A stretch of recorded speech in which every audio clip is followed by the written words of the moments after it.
Today we are at the Skycountry, as you see there, Skycountry and Trailhead, and that is right here on the, you just go up the golf course road and then turn down 166th. It's pretty high elevation. I mean, it's 1,188 feet. And we're going to go down Old Man's Trail, and then take the bypass and head down on Fred's Trail Road and get on Shy Bear Trail, and then we're going to do the Wilderness Cliffs and the Whitaker Wilderness Trail, and then head back. So it should be a fairly long hike, maybe 4 hours. 4 hours.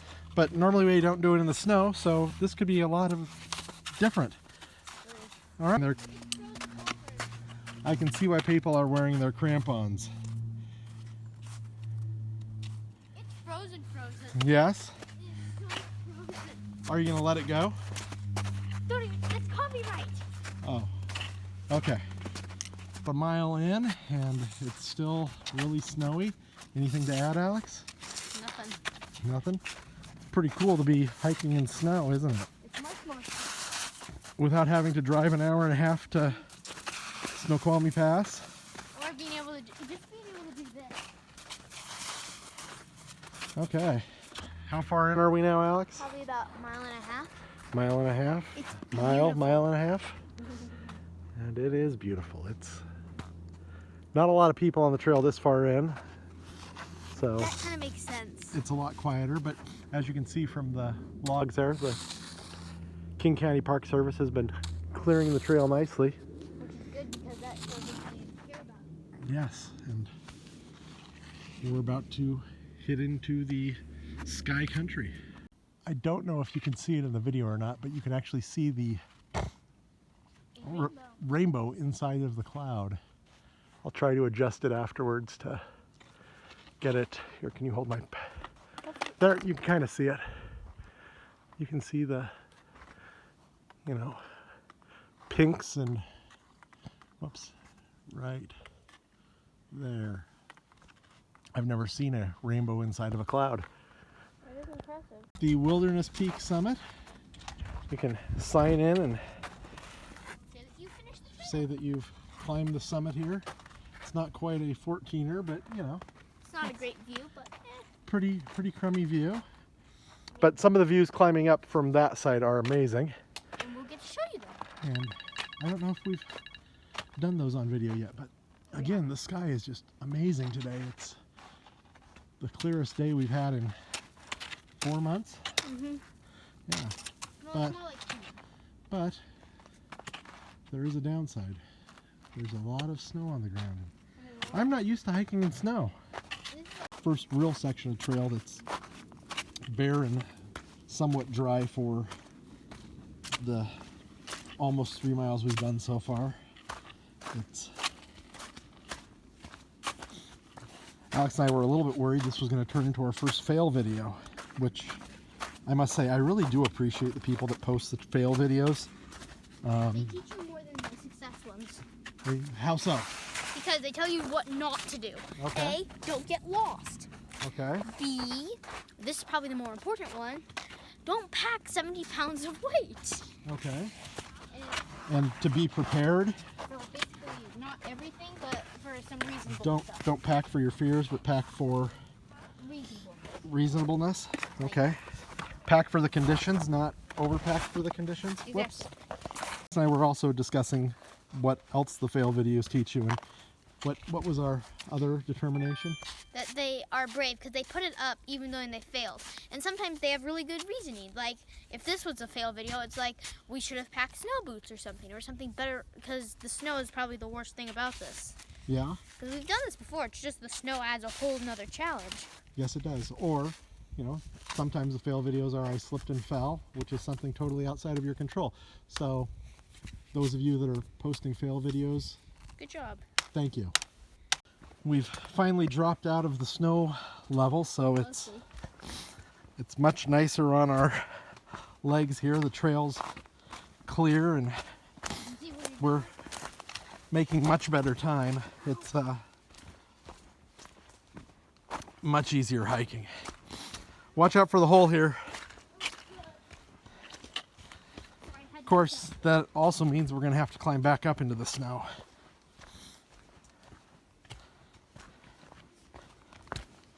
It is beautiful though. Yeah, it is. It's very, very, very quiet.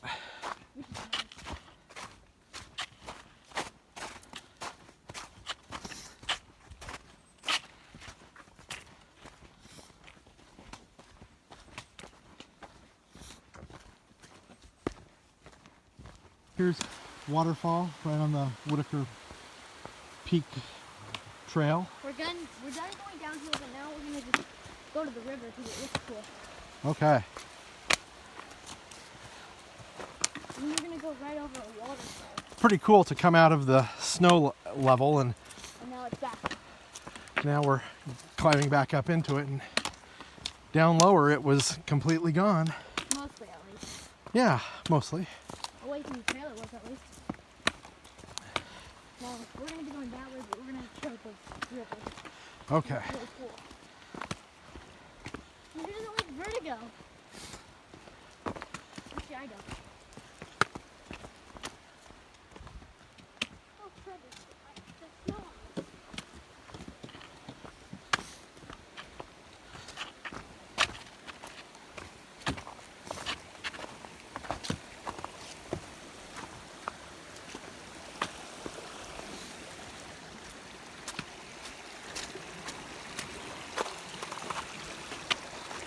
That's pretty cool.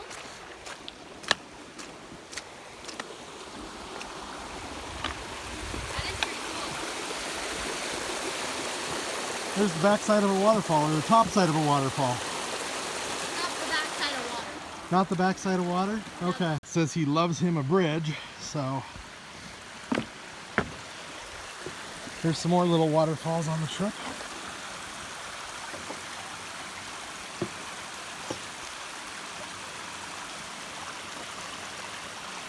So I always like being able to see where I came from. And there's the bridges we just crossed, and there's the trail, and we're just going up and up, back up to the peak and back into the snowfields.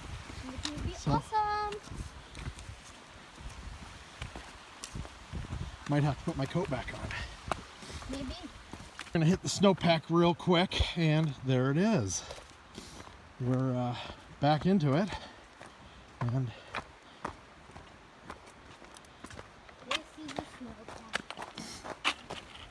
How I have not missed it. how I have not missed it either. But that means we're high enough back up in elevation, and that we've got to be fairly close back to the peak We're about halfway. and the bypass trail to get us over here. So then pizza, sweet pizza.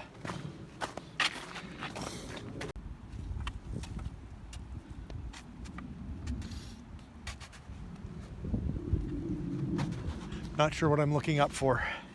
Definitely back in the snow, and we're still climbing. I don't think as many people have gone on this side. For some reason. It's not as compact of snow, so it's not an ice sheet either though, so that's nice. But enough people have done it that there's actually a path. That being the first person up here must have been, Terrifying. well, either that or the person knew the trail really well, because it's really well done. We're going over the treacherous boards here that normally are over this marshy area, but it's almost a little terrifying this time, because you fall, you'll get a lot of trees weighted down, and we just got off the loop and we're headed back to the Nike missile site and Skycountry parking lot. And it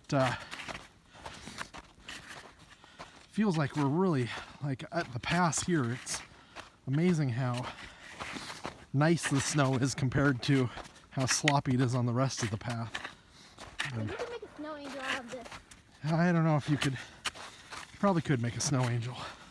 And it'd last for weeks. Or like a snowman with that from weeks. All right.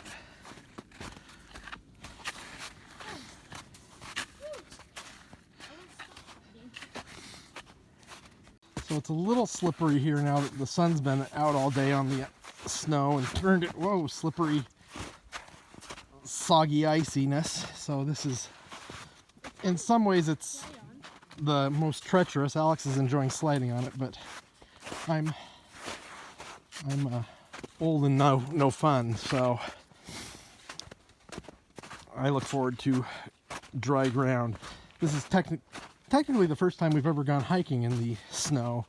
Makes us think that maybe it'd be fun to get some snowshoes or some crampons and give it a try later on. What's your thoughts, Alex? It's fun to be able to slide on it. Okay. I personally do not like sliding on it because I feel like I'm about to fall down and hurt myself. But other than that, it's just amazingly beautiful out here, and ran into a few people, more people than I expected. But other than that, we're, whoa, slip.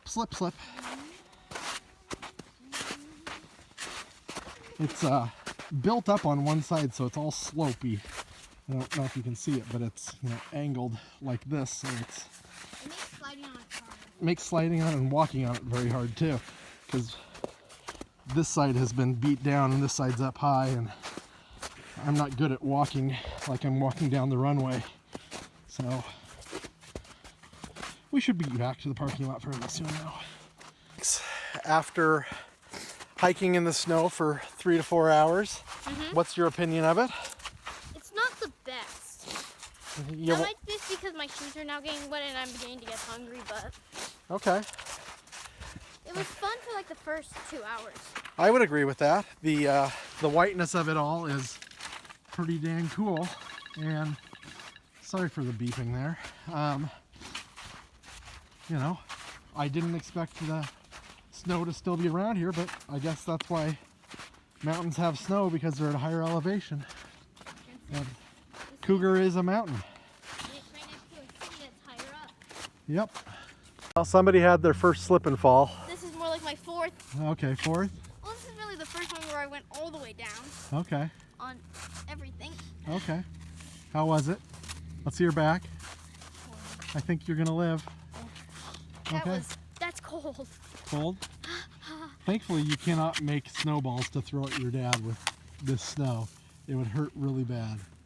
Oh, Just like okay. We're still walking in the snow, and we're both getting a little tired. We haven't quite broken down to fist fights yet. Ooh, are those gummy bears? Oh, goldfish. Oh, man. Yeah, that's some good snack in there. I don't know. Definitely a different experience coming out here, and definitely a different experience coming out here with snow all over the trail. We've gone down from 20-minute miles to 30-minute miles, which is interesting for us because it's slowed down our pace a lot going through the snow. I wish I would, well, it's just so slippery, so you're slower. Anyhow, I think that's gonna be about it for us. Anything you want to add, Alex? It's been a great hike. It's a great starter trail, Yeah. in my opinion. Normally, yeah, it's good training. I mean, it's got some ups and downs.